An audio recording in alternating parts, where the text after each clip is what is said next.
సంవత్సరాల తరబడి ఎన్ని మందులు వాడినా మీ మోకాల నొప్పులు తగ్గట్లేదా? ప్రాణ పెయిన్ క్లినిక్ లో అత్యాధునిక చికిత్స. ఓ చిన్నారి తన తండ్రితో ఆడుకుంటున్న ఒక వీడియోను ప్రణీత్ హనుమంతు అనే ఓ యూట్యూబర్ అతని ఫ్రెండ్స్ తో కలిసి వక్రదృష్టితోటి సోషల్ మీడియా వేదికగా దారుణమైన వ్యాఖ్యలు చేశాడు. దీనిపైన తెలంగాణ పోలీసులు కేసు కూడా నమోదు చేశారు. ముఖ్యంగా ఈ విషయాన్ని అయితే హీరో సాయి ధర్మ తేజ్ సీఎం దృష్టికి తీసుకురావటం, ఇమ్మీడియట్ గా రేవంత్ రెడ్డి గారు కూడా స్పందించడం, ఎఫ్ఐఆర్ నమోదు చేయటం అన్నీ జరిగిపోయాయి. ఇదే విషయం మీద మనతో మాట్లాడేందుకు మనందరికీ తెలుసు జబర్దస్త్లో యోధ ఎంత ఫేమస్, వాళ్ళ నాన్నగారు ఉన్నారు. ఆయన కూడా ఒకప్పుడు ఇలాంటి ప్రాబ్లంని ఫేస్ చేశాను అంటూ చాలా బాధపడుతున్నారు. ఒకసారి ఆయనతో మాట్లాడదాం మనం. నమస్తే అండి చందు గారు. నమస్తే. ఎలా ఉన్నారు? బాగున్నాను. యోధ ఎలా ఉంది? చాలా చాలా బాగుంది. అండ్ చాలా రోజులు చూడాలనుంది త్వరగా. అసలు తప్పకుండా చూదురుగానండి. మీరు ఎప్పుడైనా రావచ్చు. మీకు ఎప్పుడు మనం ఎప్పుడు టచ్ లోనే ఉంటాం కాబట్టి ఒకసారి మళ్ళీ ఇంటర్వ్యూ చేయాలనుంది తనతోటి. షూర్ గా చేదురుగానండి, తప్పకుండా చేదురుగాను. ఇప్పుడు 10th క్లాస్ అవుతుంది. అదే ఇప్పుడు కొంచెం పెద్దదైపోయింది. నేను చాలా చిన్నప్పుడు చేశాను. ఫస్ట్ మీరు చేశారు, అది చాలా సంచలన ఇంటర్వ్యూ. అది చాలా ఎమోషనల్ గా, చాలా అందరికి నన్ను దగ్గర చేసిన ఇంటర్వ్యూ. కరెక్ట్. అది కనెక్ట్ అయింది అందరికి. చాలా మంది కనెక్ట్. అప్పుడు చాలా చిన్నది తను, చాలా చిన్నది, చాలా చిన్నది. Maybe 6 years back I think. అవునండి, అప్పుడు ఆ టైంలో చేశాను. ఈ విషయానికి వస్తేనండి ఎంత ఘోరం అంటే, ఒక చిన్న పాప వాళ్ళ నాన్నతో ఆడుకుంటుంటే ఆ వీడియోని ఒక సెక్సువల్ కోణంలో నీచమైన లాంగ్వేజ్ తో మాట్లాడుతూ దాన్ని గేలి చేస్తూ యూట్యూబర్ అయి ఉండి అసలు అలా చేయటం ఏంటి? దానికి ఒక ముగ్గురు మళ్ళీ సహకరించడం, వెకిలి నవ్వులు, వాళ్ళని చూస్తుంటేనే అసలు కోపం వచ్చేలాగా ఉంది. సోషల్ మీడియాలో వాళ్ళు చేసినటువంటి ఆ పోస్టులు అవన్నీ అంటే మనం వీడియోలోనే చూసాము, వాళ్ళు కూడా వీడియో చేశారు దాని మీద. అసలు దాన్ని వీడియో చేయటం ఏంటో నాకు అసలు అర్థం కాలేదు. ఒక చోట అయితే బీప్ సౌండ్ కూడా వేశారండి. బీప్ సౌండ్ ఎందుకు వేశారు అంటే అక్కడ ఏదో మాట్లాడకూడని పదాన్ని మాట్లాడారు అనమాట. అంటే తండ్రి కూతురు విషయం కూడా ఇంత నీచంగా మాట్లాడతారా? ఫస్ట్ ఆఫ్ ఆల్ ఇక్కడ ఎట్లా అవుతుందంటే అండి, సోషల్ మీడియాలో క్షణాల్లో పాపులారిటీ రావాలి. ఇప్పుడు పెద్ద స్టార్స్ ని చూసుకుంటే ఒక యాక్టింగ్ స్కూల్కి వెళ్ళి ఒక దగ్గర నుంచి స్ట్రగుల్స్ పడి ఎదిగి ఇన్ని స్టెప్పులు దాటుకుంటే ఒక స్థాయి, ఒక గుర్తింపు. కానీ ఇప్పుడు అలా అవ్వట్లేదండి. ఫర్ ఎగ్జాంపుల్, నేను ఒక పెద్ద షోకి వెళ్ళాలి, నాకు ఎలాంటి గుర్తింపు రావాలంటే అందరు నన్ను రికగ్నైజ్ చేయాలి, ఆ షో నన్ను పిలుస్తుంది. సో నేను ఏదైనా చేసేయచ్చు. అదొకటి. పాపులారిటీ పిచ్చి ఒకటి, డబ్బు సంపాదించాలన్న వ్యామోహం ఒకటి, నా వెనక వీళ్ళు ఉన్నారు, నాకేం భయం లేదన్న ఇది. ఈ మూడు కొందరిని అలా చేస్తున్నాయండి. డెఫినెట్ గా చేస్తున్నాయి. ఎప్పుడైనా సరే ఇందులో పేరెంట్స్ కూడా ఖచ్చితంగా ఉంటదండి. ఏదంటే తప్పు ఎవరు చేసినా తప్పే, ఇది తప్పు అని చెప్పాల్సిన స్థాయి నీకున్నప్పుడు, ఆ స్థానంలో నువ్వు ఉన్నప్పుడు డెఫినెట్గా చెప్పాలి. అది నువ్వు చెప్పకుండా ఉంటే ఆదిలోనే ఏదైనా, ఇప్పుడు మనకి తెలుస్తుందండి. ఇప్పుడు నా బిడ్డ అనేది నాకు తెలుస్తుంది, ఎలా నా బిడ్డ చెప్తుంది అంతా నిజమే అబద్ధమా అని తెలుసుకునే జ్ఞానం కూడా మనం సంపాదించుకోగలిగిన రోజు మన పిల్లలు భవిష్యత్తు బాగుంటుందండి. ఇప్పుడు వాళ్ళు అలా చేస్తున్నారు, ఇప్పటి నుంచి కాదుగా, స్టార్టింగ్ ఇది కాదుగా, ఇది బయటపడింది. ఓకే, ఇది కాదు కదా. ముందు నుంచి చేస్తున్నప్పుడు అప్పుడే ఖండించాల్సింది ఎవరు? ఫస్ట్ ఇంట్లో వాళ్ళు ఖండించారు. మరి అది జరగలేదుగా. సో దాన్ని అలాగా అయిపోయింది. ఈ రోజు ఇది బయటపడింది. ఇది కాదండి, ఇప్పుడు ఇది సాయి ధర్మ తేజ్ గారు చూశారు, చేశారు, పెద్ద స్థాయి వాళ్ళు రియాక్ట్ అయ్యారు, చాలా సంతోషం. మరి ఆ స్థాయి వాళ్ళ దాకా చేరలేని వీడియోలు, మిడిల్ క్లాస్ వాళ్ళు ఎంతమంది బతుకుతున్నారండి మిడిల్ క్లాస్ సోషల్ మీడియా మీద? మరి వాళ్ళ పరిస్థితి ఏంటండి? ఎంత దారుణం అంటే, ఎంత ధైర్యం. మీరు చూడండి, డైరెక్ట్గా నేను ట్రోల్స్ చేస్తానని ఒక ఛానలే పెడుతున్నారు. మీరు చూసినట్టయితే అని ఒక ట్రోల్స్ అని ఛానల్ పెట్టారు. ట్రోల్సే, మేము ట్రోల్స్ చేస్తామని ఒక ఛానలే రన్ చేస్తున్నారు. దాంట్లో డైరెక్ట్ ట్రోల్ చేస్తున్నారు. అంటే ఇది ఎవరికి సవాల్ ఇస్తున్నారండి? ఫోన్లో చూడండి, ఆ ట్రోల్స్ అని ఉంటుంది ఒకటి, చూడండి నన్ను ట్రోల్ చేశారు. ప్రతి ఒక్క ట్రోల్సే. నిన్న నేను అబ్జర్వ్ చేస్తే ఈ విషయం జరుగుతుంది కదా ట్రోల్స్ మీద, వెంటనే ఒక పాజిటివ్ లో ఒక వీడియో పెట్టాడు. అంటే దీని మీద ఎట్లా మనం రియాక్ట్ అవ్వాలి దాన్ని బట్టి పెట్టేశాడు.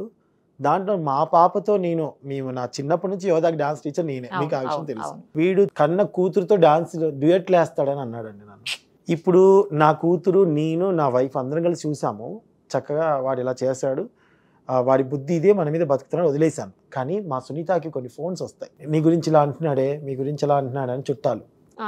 ఇప్పుడు నా భార్య సెన్సిటివ్ అయింది అనుకోండి, తను ఏదైనా చేసుకుంటే అలాగా 10 మంది 20 మంది గురించి అలా అయిపోయిందండి. ఇప్పుడు కేవలం పాపులారిటీ వస్తే పలానా పెద్ద షోకి మమ్మల్ని పిలుస్తారు అనేది చాలా మంది మైండ్లలో నలుగుతుందండి. ఈ కొంతమంది ఎలా ఉంటారంటే మన్నే అంటారు, అసలు మీరు ఎందుకురా అనవసరంగా పెట్టుకున్నారు అంటే, నేను తప్పు చేయలేదుగా. తప్పు చేసినోడిని మనం క్వశ్చన్ చేయకుండా వీళ్ళని అంటున్న వాడిని క్వశ్చన్ చేయకుండా మీరే మానుకోవచ్చు కదా అన్న స్థాయికి వచ్చాం. ఈ రోజు నేను చాలా మందికి యూట్యూబ్ ఛానల్ పెట్టించాను. ఈ రోజు చెప్తున్నాను అండి, పెరుగు పచ్చడి ఆమె ఉందా, ఆవిడ టిక్ టాక్ లో ఉన్నప్పుడు ఆమె వంట వీడియోలు నేను చూసి ఆమె మెసేజ్ చేశాను, అమ్మా మీరు బాగా వంటలు చేస్తున్నారు. నాకు అసలు ఆమె వ్యక్తిగతంగా పరిచయం లేదండి.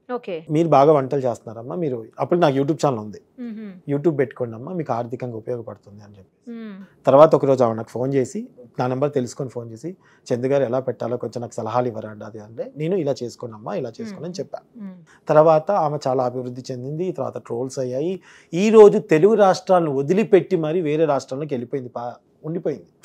ట్రోల్స్ భరించలేక, మాటలు భరించలేక వేరే రాష్ట్రంలో ఉంటుంది. ఇప్పుడు ఆమెకు పెట్టించాను. ఎస్ఎస్ కపుల్ అని ఇప్పుడు మన దానికి సుమన్ టీవీకి ఇంటర్వ్యూస్ కూడా వచ్చారు వాళ్ళు, వాళ్ళకి నేనే పెట్టించాను.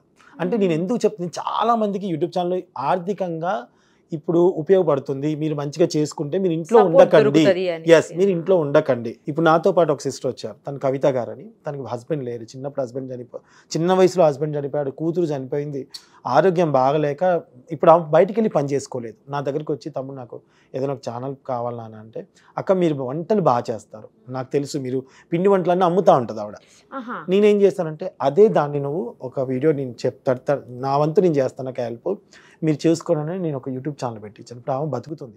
ఇప్పుడు ఆమెకి ఏం భయం పెడుతున్నారు, ఇవంతా ట్రోల్, రేపు నిన్ను కూడా అంటారు, అవసరమా అవసరమా, మరి అవసరం అంటే బతకద్దా? ఆమెకు వచ్చిన టాలెంట్ని చూపించుకునే వేదిక కదా అది. నాకు చాలా బాధాకరం ఏంటంటే, నేను మాట్లాడగలుగుతున్నాను. నాకు ఇప్పుడు నా పాప ఉంది సినిమా ఇండస్ట్రీలో, ఓకే డన్, నా పాప నాకు తెలుసు. కానీ వేరే వాళ్ళు సినిమా ఫీల్డ్కి కానీ సోషల్ మీడియాకి కానీ పిల్లకి ఎంత టాలెంట్ ఉన్నా వద్దే నువ్వు పోవద్దని వాళ్ళంతా ఇంట్లోనే కూర్చోబెడతారు ఇలాంటి వల్ల. సో దయచేసి నేను కోరుకునేది మీ ద్వారా ఒకటే, పెద్ద స్థాయి వాళ్ళ చిన్న స్థాయి వాళ్ళ ఎవరని కాదు, ఈ ట్రోల్స్ ఎవరైతే చేస్తున్నారో వాళ్ళందరినీ కూడా దయచేసి కొంచెమైనా కొంచెం మీరు దాన్ని నిర్మూలించగలిగితే, కొన్ని ఫ్యామిలీస్కి ఒక 50,000, 20,000, 30,000 చాలా ఎక్కువ అండి, వాళ్ళు బతుకుతారు మేడం. అది నా అభిప్రాయం, అంతే. మీరు ఇందాక అన్నారు నేను డాన్స్ టీచర్ని, నా పాపకు డాన్స్ నేర్పిస్తున్నాను అని చెప్పేసి. కరెక్ట్. ఇప్పుడు మీరు కాకపోతే మీ ఏజ్ లా ఉన్న వాళ్ళు ఎవరైనా వేరే డాన్స్ టీచర్ వచ్చి నేర్పిస్తారు, ఆయనకైనా ఆ పాప కూతురు వయసే కదా.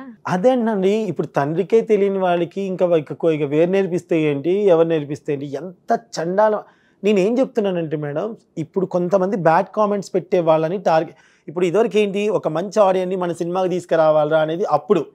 ఇప్పుడు అలా కాదు, ఎవడైతే బ్యాడ్గా చూడాలనుకున్నాడో, బ్యాడ్ కామెంట్స్ పెడుతున్నాడో వాడిని ఒక దగ్గర తీసుకొద్దాంరా, వాళ్ళే మన ఛానల్ని పుష్ చేస్తారు. సో ఏం చేస్తారంటే, వీడు కామెంట్లో పెడుతుంటారు మేడం, పలానా వాళ్ళని ట్రోల్ చేయాలి, కింద కామెంట్స్ అవి, నెక్స్ట్ ఏం చేయాలో వీళ్ళు చెప్తారు, వీడు నెక్స్ట్ డే వాళ్ళని ట్రోల్ చేస్తాడు. ఒకవేళ వీడు చేసిన ట్రోల్ వల్ల అక్కడ ఉన్న ఫ్యామిలీలో ఎవరో ఒకరు ఏదైనా అయిపోతే ఎవరు బాధ్యులు? వాళ్ళ ఫ్యామిలీ ఏంటి చెప్పండి. వాడు కనపడ్డు, వాడు కనపడకుండా వాయిస్ ఇస్తాడు అంటే వీడు ఎంత సవాల్ ఇస్తున్నాడంటే, నన్ను ఎవ్వరు ఏమి చేయలేరు, సైబర్ వాళ్ళు కూడా నన్ను పట్టుకోలేరు, ఏ డిపార్ట్మెంట్ నన్ను పట్టుకోలేని ధైర్యంతో నువ్వు డైరెక్ట్గా ట్రోల్స్ అని పెట్టావు యూట్యూబ్ ఛానల్లో. అలా తనొక్కడే కాదు మేడం, ఎన్ని ఉంటాయో. కొందరు నన్ను అన్నారు, మా చుట్టాలలో కొంతమంది, మా అన్నయ్య, ఎస్పెషల్లీ మా అన్నయ్య ఫోన్ చేసి, అరే జాగ్రత్త రా, పిల్లల్ని తీసుకెళ్ళావు, ఇక్కడ జాగ్రత్తగా ఉంటా, రేపు ఇంకో దగ్గర జాగ్రత్తగా ఉంటా, ఇంకో దగ్గర జాగ్రత్తగా ఉంటా. మారాల్సింది నేనా వాళ్ళ? అలా అయిపోయింది అండి. అసలు ఏం చేయాలో అర్థం కాలేదు. నన్ను ట్రోల్ చేసినా నాకు పెద్ద ఏం ఆడదు, ఎందుకంటే ఫస్ట్ నుంచి సోషల్ మీడియాలో నేను ఉన్నా, సో నాకు తెలుసు. కానీ ఇప్పుడు కొంతమంది ఆడవాళ్ళకి రావాలి కదా. ఇప్పుడు ఒక భర్తను నచ్చజొప్పు బయటకు వచ్చి ఒక యూట్యూబ్ ఛానల్ పెట్టుకుంటారు, మరి వాళ్ళ పరిస్థితి ఏంటండి? ఇంత దారుణమా? డైరెక్ట్గా చంపేవాడికంటే దారుణం అండి, మానసికంగా హింసించి చంపుతున్నారు. ఇలాంటి వాళ్ళని అసలు వదిలిపెట్టద్దు మేడం, ఇలాంటి వాళ్ళని అసలు వదిలిపెట్టద్దు. ఇలాంటి వాళ్ళు చొరవ తీసుకోవాలి, డిపార్ట్మెంట్ వాళ్ళు చొరవ తీసుకోవాలి, ఖచ్చితంగా వాళ్ళకి తగిన పనిష్మెంట్ ఇవ్వాల్సిందే. అలా పాప దాంట్లో కూడానండి, వాళ్ళు ఏం మాట్లాడుతున్నారు, సమాజానికి ఏం చెబుతున్నారు, అసలు వెకిలిగా నవ్వడము, ఆ వీడియో చూస్తుంటే అసలు భలే బాధ అనిపిస్తుందండి. ఆ విషయం అయితే ఆ సిచ్యువేషన్ ని అంటే చూడండి ఎలాగా మోడ్ చేసుకున్నారు. అదే కదా, అంటే ఒకటి ఉంటుంది మేడం, కొన్ని ఏంటంటే ఒక సిచ్యువేషన్ ని, ఫర్ ఎగ్జాంపుల్ చెప్తున్నా, ఇవాళ రేపు నా బిడ్డని దగ్గర కూర్చొని ఒళ్ళో కూర్చోబెట్టుకుని ఇలా దగ్గర తీసుకుందామన్నా భయం వేసే పరిస్థితిలో ఉన్నాం. కన్న కూతుర్ని దగ్గర తీసుకోవాలంటే భయం ఉంది. ఇప్పుడు టీచర్స్ అందరూ ఒకలాగా ఉండరు, ఒక మంచి సార్ ఉంటారు, మంచి ఉపాధ్యాయులు ఉంటారు. పాప బాగా చేసా తల్లని ఇలా అంటే కూడా భయం, ఎవడు ఏ ఫోటో తీసి ఎలా పెడుతున్నాడో తెలియట్లేదు. కొన్ని చోట్ల తండ్రి మాట్లాడినా భయం, తండ్రి దగ్గర తీసుకున్నా భయం. ఫోకస్ అంతా ఈ రెండింటి మీదే, ఆ వ్యాహం దాని మీద నడుస్తుంది మేడం. ఎస్ అనే వర్డ్ మీద మొత్తం నడిపిస్తున్నారు. అలానే చిన్న పాప, నేను చూశాను, చాలా చిన్న పాప. ఏదో జస్ట్ ఆయన తీసిన ఉద్దేశం మీద ఇట్లా బెదిరించి ప్రాంక్ లాగా చేసి ఉయ్యాలు ఊపుదామన్న ఒక చిన్న ఆలోచనని ఆ వీడియో చూస్తే అసలు మంచి ముచ్చటగా అనిపించింది. కానీ ఇమ్మీడియట్ గా వీళ్ళు మాట్లాడుతున్న మాటలకు అసలు ఏం అర్థం కాల. చాలా బాధ అనిపించింది. నేను చాలా మంది పిల్లల్ని, నేను స్కూల్ టీచర్గా పనిచేసినప్పుడు నేను చాలా మంది స్టూడెంట్స్ ఉన్నారు, వాళ్ళందరినీ నేను దగ్గర తీసుకొని వాళ్ళకి డాన్స్ నేర్పించేవాడిని, డ్రాయింగ్ నేర్పించేవాడిని. నేను ఆ కేటగిరీ నుంచి వచ్చాను కాబట్టి పిల్లలతో ఇష్టంగా ఉండడం ఇష్టం నాకు.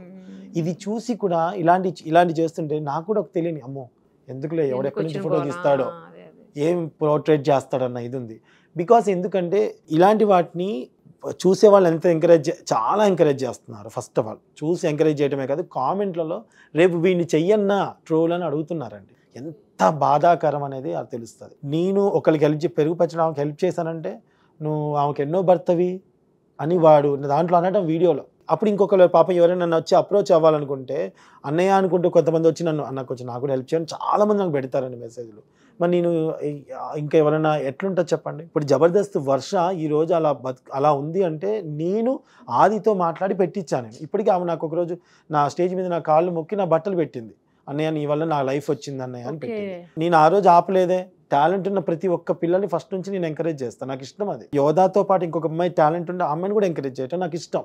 ఎందుకంటే మన తెలుగు వాళ్ళు అనే వాళ్ళు రావాలి, ఇంట్లో ఉండకూడదు అనేది నాది ఎప్పటి నుంచో ఉన్న మైండ్ సెట్ నాది. వీళ్ళు ఇప్పుడు ఎంకరేజ్ చేద్దామంటే భయం వేస్తుందండి. ఎవరికి ఏ లింకులు పెడుతున్నారు, ఎవరితో ఏం మాట్లాడుతున్నారు. వచ్చేటప్పుడు పెరుగు పచ్చిన ఆవిడతో నేను మాట్లాడుకుంటూ వచ్చా ఫోన్లో, చందు గారు మీరు నాకు జీవితాన్ని ఇచ్చారు, నాకు ఇట్లా వీడియోలు పెట్టేలా చేశారు, ఈరోజు నా పిల్ల పాపలతో నేను బాగున్నాను, కానీ ఎక్కడ మిమ్మల్ని కలిసినా మీ మాట నేను ఎక్కడ ఎత్తినా మీ ఫోటో నా ఫోటో పెట్టి ఏం చేసేస్తారన్న భయంతో నేను మాట్లాడలేకపోతున్నాను చందు. అయ్యో పాపం, లిటరల్ ఏడుస్తుంది. నేనేం చేయలేక రాష్ట్రాలు దాటి వెళ్ళిపోయానండి. నేను మదురైలో ఉంటున్నాను, నాకు 2 పిల్లలు ఉన్నారు, వాళ్ళని పెట్టుకొని వచ్చి నేను మదురైలో బతుకుతున్నాను, అయినా కానీ నన్ను ట్రోల్ చేస్తున్నారు. మీకు నచ్చకపోతే చూడకుండా మనల్ని మానేయండి మేడం. ఎవరు చూడమన్నారు కొన్ని అంటే లైక్ మీరు ఎదుటోళ్ళని తిట్టద్దు, అది మీకు రైట్ లేదు కదా. అది నేను అంట, మీకు రైట్ ఎక్కడ, మీకు ఎక్కడిది రైట్ ఉంది? తప్పు చేసినట్టు నీకు అనిపించిందా, నువ్వు కేసు పెట్టు. నా ఇంట్లో బంగారం పోయింది మేడం. ఎంత పోయిందంటే దాదాపు 10 తులాల వరకు బంగారం పోయింది. ఎప్పుడు యోధా పీక్స్ లో, జబర్దస్త్ లో పీక్స్ లో ఉంది యోధా. అది చెప్తాను మేడం. మా ఇంటికి చాలా మంది వస్తుండేవాళ్ళు, యోధా గురించి కానివ్వండి, ప్రాక్టీస్ కానివ్వండి, జబర్దస్త్ కోసం కానివ్వండి, జూలకట కానీ కాంబినేషన్ నేను చేసినప్పుడు కూడా కానివ్వండి. నేను ఒక టైంలో యోధా నుంచి షూటింగ్కి వెళ్ళిపోయాము, మా సునీత ఒకతే ఉంది. అది ఎవరు తీసారనేది మాకు అప్పుడు పర్టికులర్ తెలియదు. ఒక 2 రోజుల తర్వాత బీరువా తీసి చూసుకుంటే గోల్డ్ లేదు. గోల్డ్ లేకపోయేసరికి నేను ఆ టైంలో నేనేం ఆలోచించానంటే, కేసు పెట్టాలి అంటే యోధా మన ఇంటికి చాలామంది వస్తారు, ఇంకొక దగ్గర అక్కడెక్కడ పడిందేమో వెతుకుతాము, తొందరపడద్దులే, మళ్ళీ ఇది బ్యాడ్గా అవుతుందేమో, అందరినీ పిలిచి పోలీసులు అడిగితే వేరే వాళ్ళ పిల్లల కెరియర్కి ఏమైనా పాప కెరియర్కి ఇబ్బంది అవుతుందేమో అని మా ఆవిడికి నచ్చ చెప్పాను. 1 నెల చూసాం, 2 నెలలు చూసాం, లేకపోయేసరికి నేను మా మెసేజ్కి నచ్చ చెప్పాను. దానికంటే మనం ఎక్కువే కొనుక్కుంటాం ఫ్యూచర్లో, డెఫినెట్గా కొనుక్కుంటాం, నాకు అది నమ్మకం ఉంది. ప్రజెంట్ అయితే పాప పేరు జబర్దస్త్లో ఉంది, పలానా జబర్దస్త్లో దొంగలు పడ్డారంటే ఎవరోని పిలుస్తారో ఏంటో అప్పుడు నాకు తెలీదు, సర్కిల్ లేదు, చిన్న పిల్లని వేసుకుని హైదరాబాద్కి వచ్చాను నేను కేసు పెట్టలేదండి. ఒకనొక టైంలో మా ఆవిడికి మొన్న రీసెంట్గా ఒక విషయం తెలిసింది, ఒకళ్ళు తీసినట్టుగా ఒక ఐడియా ఒకళ్ళు చెప్పారు. అది ఎంతవరకు నిజం అనేది పక్కన పెట్టేస్తే, మా ఆవిడ ఎమోషనల్గా ఒక వీడియో పెట్టింది, నాకు చాలా బాధ అనిపించింది, దయచేసి నా బంగారం నాకు ఇవ్వండి అమ్మా, ఇట్లాంటివి అని చెప్పుకుంది ఒక యూట్యూబ్ వీడియో. దాన్ని కూడా ట్రోల్ చేస్తూ వీడు బంగారం పోలేదు, అబద్ధం చెప్తున్నాడు, పోతే కేసు పెడతాడు కదా అంటే, అందరూ కేసు పెట్టే వాళ్ళు లాగుంటే ఇప్పుడు నీ పరిస్థితి ఎట్లుండేది మరి? బికాస్ నేను యోధా కోసం పెట్టలేదు, నా పాప కోసం పెట్టలేదు. వద్దు, కావాలంటే తర్వాత చూసుకుందాం సునీత అని మా మిస్సెస్కి నచ్చ చెప్పా. నా భార్య మంచిది కాబట్టి, నా భార్య చాలా మంచిది మేడం, అర్థం చేసుకొని నా పిల్ల కెరీర్ కోసం ఈరోజు ఉన్నాం కాబట్టి దానికి డబుల్ సంపాదించాం, అది వేరే విషయం. ఫస్ట్ కానీ నేను చెప్తున్నాను అంటే దాన్ని కూడా నెగిటివ్ చేశారు, అయినా నేను బాధపడలేదు. కానీ ఇక్కడ ఏమన్నా అంటే, ఒక చిన్న పాపని చేస్తున్నారు, పెద్దవాళ్ళని చేస్తున్నారు, అమ్మని చేస్తున్నారు, అక్కని చేస్తున్నారు. సాయి ధర్మ తేజ గారు ఇప్పుడు రియాక్ట్ అయ్యారు కదా, ఓకే, రియాక్ట్ అవ్వకపోతే తెలియకపోయేదిగా. సో నేనేమంటున్నానంటే, ఒక మంచివాడిగా ఉండాలంటే కూడా భయమే, ఒక మంచి చేస్తున్నా భయమే. ఎంత దారుణం అయిపోయిందంటే, నాకు తెలిసిన డాక్టర్ గారు, మీరు నమ్మరు, సినిమా ఫీల్డ్ కోసం వాళ్ళ అమ్మాయి ఛాన్స్ కోసం అని ఒక ఇల్లు అమ్మాడు ఆయన, స్లిప్పులతో సహా ఉన్నాయి ఆయన దగ్గర. అంటే ఛాన్స్ ఇస్తానని, ఛాన్స్ ఇదండి మీ అమ్మాయి ఇది క్యారెక్టర్, ఇంత అమౌంట్ తక్కువైంది పెట్టాలి, ఇంత కట్ చేస్తే లేట్ జంప్. నా దగ్గరకు వచ్చి ఏడ్చాడండి డాక్టర్. నేను చూసి ఆ పాప ఫుల్ టాలెంటెడ్, ఆ పాపతో చిన్న వీడియోస్ తీసి నేను పెడతానండి, ఎవరైనా కో డైరెక్టర్స్ కానీ అసిస్టెంట్ డైరెక్టర్స్ కానీ నన్ను అడిగితే నేను చెప్తాను. నేను అలా ఇవ్వటం కూడా వీళ్ళ దగ్గర ఎంత తీసుకుంటున్నారు అన్న ఇది అంటే అందరూ అలానే దృష్టికి వస్తుంది. ఇట్లా అయిపోయింది మేడం. ఎంత అందితే అంత దోచుకోవడమే ఇక్కడ, లేదా పేరు తెప్పించుకోవడం, లేదా పెద్ద షోకి పిలుస్తారని చూడటం. బ్యాడ్ కామెంట్స్ అంటే పోనీలే అని ఆఫ్ చేసుకున్నా వీళ్ళు ట్రోల్ చేస్తున్నారు. నువ్వు ఎందుకు కామెంట్స్ ఆఫ్ చేసావు, నువ్వు అందుకు చేసావు అని ఆపటం. ఆన్ చేస్తే బ్యాడ్ కామెంట్స్ పోనీలే వదిలేసి బతుకుదాం అనుకుంటే ఫొటోస్ పెట్టడం. ఇవన్నీ ఇట్లా అయిపోయాయి మేడం. బికాజ్ ఎక్కడ లోపం ఉంది అంటే భయం లేదు మేడం వీళ్ళకి, బేసిక్గా భయం లేదు. అంటే నాకు యూట్యూబ్లో ఒక 10 లక్షలు వస్తే నేను బతికేయచ్చు, ఒక 6 నెలలు గట్టికి కొట్టానంటే కొన్ని డబ్బులు వచ్చాయంటే జంప్ నువ్వు వెళ్ళిపోవచ్చు, ఆ ఛానల్ తీస్తే ఇంకో పేరుతో బతకచ్చు. ఇవన్నీ కూడా చదువుకున్న వాళ్ళే చేస్తున్నారు మేడం. అంటే చదువు అనేది ఈ విధంగా వాళ్ళు ఉపయోగించుకుంటున్నారు. సో మన దగ్గర మేధావులు పోలీసులు ఉన్నారు, మన దగ్గర పెద్దవాళ్ళు ఉన్నారు. దయచేసి ఈ ఒక్క విషయం కాదు, ఏ విషయమైనా ట్రోల్ చేయడం అనేది చాలా తప్పు. కాబట్టి దాన్ని ఎలాగైనా ఆపాలి మేడం. ఈ ఒక్కదాంతో కాదు, అది ఫ్యూచర్లో జరగకూడదు. రేపు ఎవరైనా పోతే అది కడుపుకోతే ఆ తల్లికే తెలుస్తుంది మేడం. మనం అయ్యో పాపం అనుకుంటామేమో, ఫ్యామిలీ కదండి. నేను దాని గురించే నా బాధ, అసలు ఏం చెప్పాలో తెలియట్లేదు నాకు. ఇది చూసి ఇంకా వీడియో పేపర్లో చూసి ఇవి చూసి చాలామంది నాకు చందన్నయ్య మీరు మాట్లాడండి అంటుంటే ఏమని మాట్లాడను, ఎంతని మాట్లాడను, ఎక్కడని మాట్లాడను. ఇక సీఎం గారు నిర్ణయం తీసుకున్నారని చాలా సంతోషం అనిపించింది. ఎంత సంతోషం అనిపించిందో సార్ నాకు, చాలా సంతోషం అనిపించింది. భయపడాలి మేడం, తెలియాలి వీళ్ళకి. కొన్ని ఇన్సిడెంట్స్ ఇలా జరిగితే గనక అప్పుడు ఆపుతారండి, ఆపాలి, అది తేవాలి కూడా. ఒక స్థాయి డబ్బు ఉండి ఈ యూట్యూబ్ చేసుకోకపోయినా నేను బతకగలుగుతాను, నాకు అవసరం లేదనుకున్న వాళ్ళు ఓకే మేడం. దీని మీద డిపెండ్ అయిన వాళ్ళు ఉంటారు కదా కొంతమంది. ఇప్పుడు నేను చెప్పిన కవితక్క ఫ్యామిలీ అమ్మతో నేను అనే ఛానల్ ఆవిడ దీని మీద బతుకుతుంది కదా. దీని మీద కొన్ని ఆర్డర్స్ వస్తాయి, ఫుడ్ ఆర్డర్స్ చేసుకుంటారు కదా. ఆర్డర్స్ కూడా ఆమెకు వస్తే పచ్చళ్ళను గిచ్చళ్ళను అమ్ముకోవడం ఏదో ఒకటి చేసుకుంటుంది. అలాంటి వాళ్ళని కూడా మనం రేపు నాతో పాటు ఉంటే నా సర్కిల్ అదే అంటున్నాను. అదే నేను నాకు అదే బాధ. నీకు నచ్చలేదు చెప్పే విధానం ఉంటుంది, అది నేర్చుకోకుండా నువ్వు నీ ఇష్టం వచ్చినట్టు మాట్లాడేస్తే మీరు అన్నట్టు చర్యలు కఠినంగా ఉంటే ఉండాలి. మీకు ఎంత బాధ అనిపించి ఉంటుంది ఆ వీడియో చూస్తే? చాలా బాధ వేసిందండి. చాలా నాకైతే కోపము, బాధ అసలు ఎలా అనిపించిందంటే, బేసిక్గా చెప్పాలంటే నా బిడ్డని నన్ను మాట్లాడుతూ ట్రోల్ చేసి 2 days బ్యాక్ నెక్స్ట్ డే ఇది వచ్చింది. ఈ మధ్యనేనా? మొన్న రీసెంట్ గా ఈ మధ్యనే వచ్చింది అనమాట. 2 రోజులు అవుతుంది అంతే నన్ను దాన్ని ట్రోల్ చేసింది అనమాట. సో చూద్దాం ఎవరో ఒకళ్ళు స్పందిస్తారు కదా. ఆ దేవుడు అన్నట్టుగా జరిగిందో ఏమో నాకు తెలియదు. మొన్న నాకు జరిగింది, నెక్స్ట్ డే ఇది జరిగింది ఇన్సిడెంట్స్, 3rd డే నేను ఇక్కడ ఉన్నాను. ఇదంతా అది ఆ భగవంతుడు అలా జరిపించాడేమో అనిపించింది మాకు. ఖచ్చితంగా మన పోలీస్ వ్యవస్థ, మన సీఎం గారు వీళ్ళందరూ అనుకుంటే చేయగలరు మేడం. వాళ్ళు చేయలేనిది ఏది లేదు, ఖచ్చితంగా చేయగలరు. నేను అన్నీ కోరుకునేది అదే. సినిమా ఇండస్ట్రీలో నా పాపను తీసుకొచ్చాను అంటేనే చాలా మాటలు పడ్డాం. మళ్ళీ కొత్తది స్టార్ట్ అవుతుందంటే నాకు ఇది ఎక్కడ గోలరా బాబు. ఆడపిల్లలకి ఎటు పోయినా తంటాలేనా, ఎటు బతకద్దు వీళ్ళు.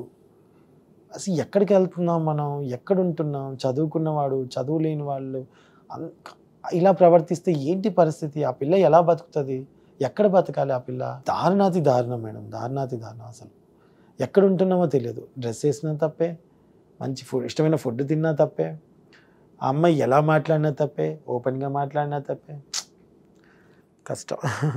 నాకు అనిపిస్తుంది 2 ఆడపిల్లలు నాకు పుట్టారు కానీ ఏ రోజు బాధపడలే. కానీ నేను ఉన్నంత వరకు నా బిడ్డలతో నేను పోరాడతాను. నేను లేనప్పుడు నా బిడ్డల పరిస్థితి ఏంటి? ఇదే నాకు బాధ ఉంటుంది మేడం. ఎట్లంటే నా భార్య చాలా విలేజ్ నుంచి వచ్చింది, దానికి ఇంత తెలీదు. యోధాకు తెలుసు, నా పిల్లలిద్దరికి పెంచాను మేడం, స్ట్రాంగ్గా పెంచుకున్నాను.